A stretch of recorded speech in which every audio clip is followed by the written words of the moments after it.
करने की, उसको संस्कारित और सशक्त बनाने की जिम्मेदारी अपने हाथ में ली।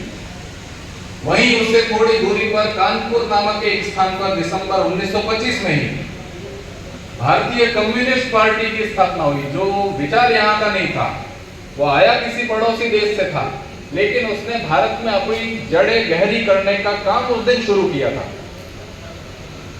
दोनों विचारधाराओं में तुलना का कोई बिंदु नहीं है।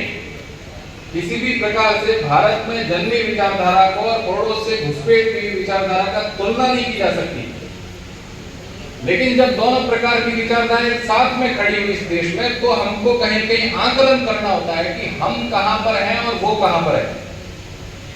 तो राष्ट्रीय स्वयंसेवक संघ जो इस देश के विचार को लेकर के और इस देश के संपूर्ण समाज तक जाने के लिए करबद्ध कटिबद्ध हुआ, वो आज संपूर्ण देश के प्रत्येक गांव तक अपना काम पहुंचा चुका है।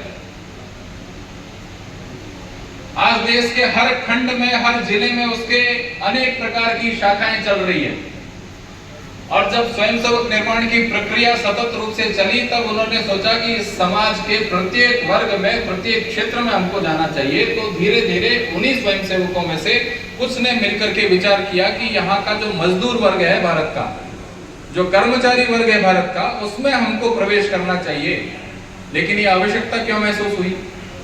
किसी भी देश की जड़, किसी भी देश की नींव, किसी भी देश की रीढ़ की हड्डी वो तीन व्यक्तियों से मिलकर के बनती है। तीन भूमिकाएं इस देश में, वो किसी भी देश में हो, और भारत के लिए तो विशेष रूप से यह बात लागू होती है।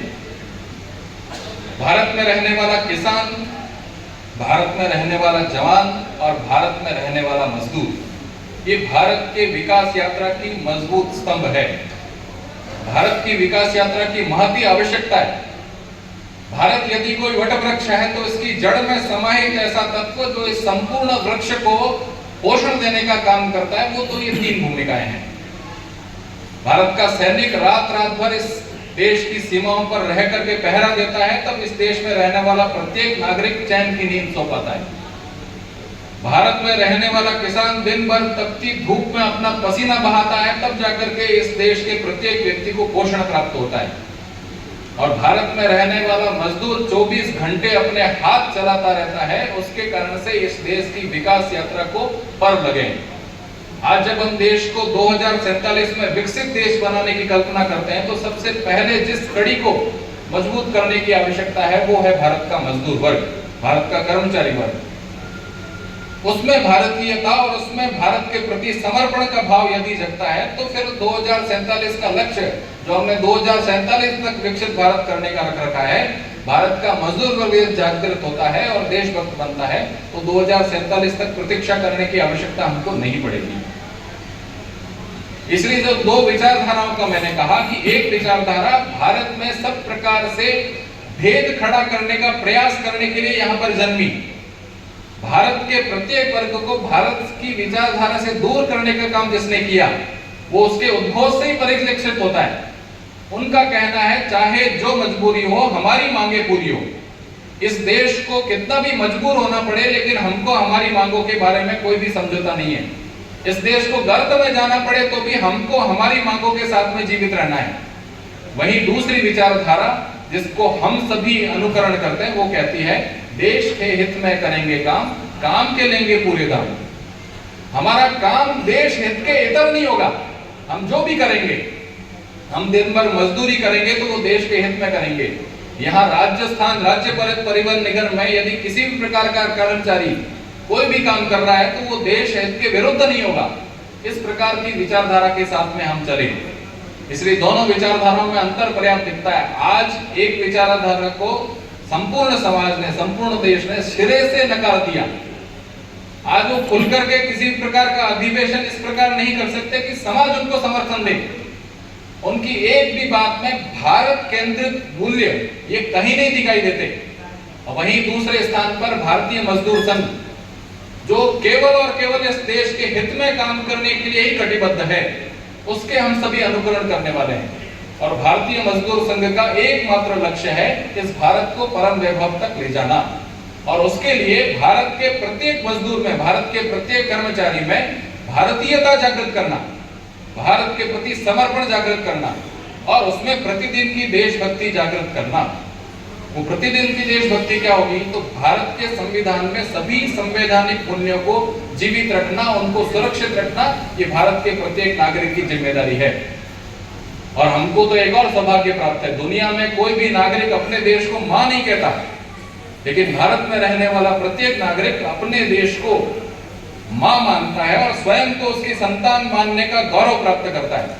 इसलिए कोई भी बात शुरू करने से पहले हम भारत माता की जय का उद्घोष करते हैं। इसलिए जब इस देश को हम मां मानते हैं तो एक पुत्र का मां के प्रति जिस प्रकार का कर्तव्य रहता है, निस्वार्थ भाव से सेवा करने का जो कर्तव्य रहता है, वो कर्तव्य इस देश के प्रत्येक नागरिक का इस भारत के प्रति है और वो हमको मानना पड़ेगा। हम इस देश पर देश हित में काम करके कोई एहसान नहीं कर रहे, हम अपने कर्तव्य का निर्वहन कर रहे हैं। हम अपनी माँ की कोई बीमार हो गई तो उसकी सेवा करते हैं, तो सोशल मीडिया पे उसकी पोस्ट नहीं करते हैं कि आज मैं अपनी माँ के पैर दबा रहा हूँ, आज मैं अपनी माँ को हॉस्पिटल लेकर गया हूँ। ये नहीं करते। क्यों? क्योंकि वो हमारा नैतिक कर्तव्य है, एक पुत्र होने के नाते से मेरा धर्म है वो। ठीक उसी प्रकार से इस देश के नागरिक होने के नाते से इस प्रत्येक देश के प्रत्येक नागरिक का यह कर्तव्य है कि इस देश की सेवा, इस देश की सुरक्षा, इस देश की संप्रभुता, इस देश की एकता, इस देश की अखंडता, इसको मैं बना कर रखूं और उसके लिए जितना मैं अपने बलबूते पे कर सकता हूं वो करूं। इसलिए हमको संविधान के द्वारा जो अधिकार दिए गए हैं वो तो हम सबको मिलने चाहिए, इसके लिए संघर्ष करने की आवश्यकता नहीं है। लेकिन भारतीय होने के नाते से हमको ये विचार करना है कि इस देश में प्रत्येक नागरिक को कुछ मौलिक कर्तव्य भी बताए गए हैं, जो कि इस देश के प्रत्येक नागरिक का कर्तव्य है उसको पूरा करना, उसका धर्म है। वो क्या है? तो सबसे पहला संवैधानिक मूल्यों के प्रति अपनी आस्था बरकरार रखना। भारत के संवैधानिक मूल्य, भारत का संविधान, भारत का तिरंगा ध्वज, राष्ट्र ध्वज जो है, भारत की राष्ट्रीय प्रतिमान के जितने भी ऐसे भवन है, भारत की संसद है, ऐसे सभी स्थान ये मेरे लिए श्रद्धा योग्य हैं। इसलिए उन सब के प्रति यदि कोई भी अपनी अनास्था प्रकट करता है तो उसको मुंह तोड़ जवाब देना एक प्रत्येक नागरिक का कर्तव्य है। भारत में जब रहते हैं तो भारत के इतिहास, भारत की परंपराएं, भारत के महापुरुष, भारत के मान बिंदु, भारत के तीर्थ स्थल,